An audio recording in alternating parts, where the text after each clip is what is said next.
Welcome to the Depth Dive. We sort through your sources to pull out the key insights.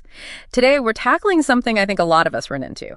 How do you deal with that constant stream of self-help book recommendations? You know, your Kindle's full, Prime Reading keeps suggesting things. Finance, mental health, work stuff. Yeah. It's everywhere. Exactly. It can feel like a bit much. So our mission here is to figure out how you can efficiently get the valuable bits from all this material, especially since, let's be honest, not everything is going to click. Right. And the really interesting idea, the kind of core suggestion we found in your sources is, well, it's a bit surprising. Go on.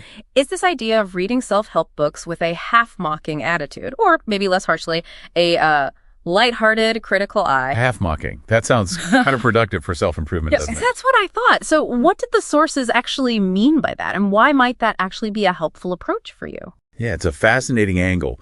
What the sources seem to be pointing at really is understanding the difference between what an author presents as their truth and what feels true for you. Okay. I mean, think about it. The author's writing from their specific life, right? Okay. Their age, their job, their family situation, their whole background. Right, their context. Exactly.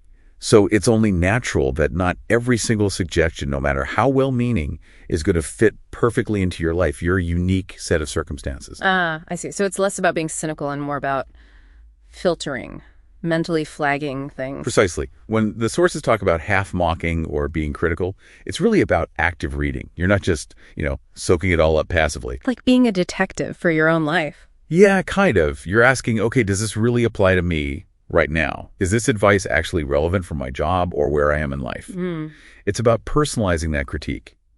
Looking for the points where you might think, I'm not so sure about that for me.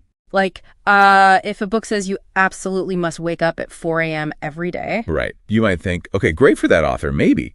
But with my schedule, my kids, Yeah. that's just not realistic right now. Yes. It's acknowledging that difference. Gotcha. That makes sense. And the sources even suggest that just accepting everything without question can be, well, a bit risky. What seems like a profound truth in one moment or from one author Might not hold up later. Exactly. Or it might not apply in a different context. If you think about really enduring works like, say, Marcus Aurelius or Seneca. The classics. Yeah. Their power often comes from these more timeless fundamental insights, which can feel quite different from some of the very specific, maybe more fleeting advice you get in some modern self-help. It's about spotting what truly resonates deep down. Okay, that clarifies things a lot. So for you listening, what this really means is it gives you permission, right? Freedom. Freedom to engage with these books on your own terms. Yeah.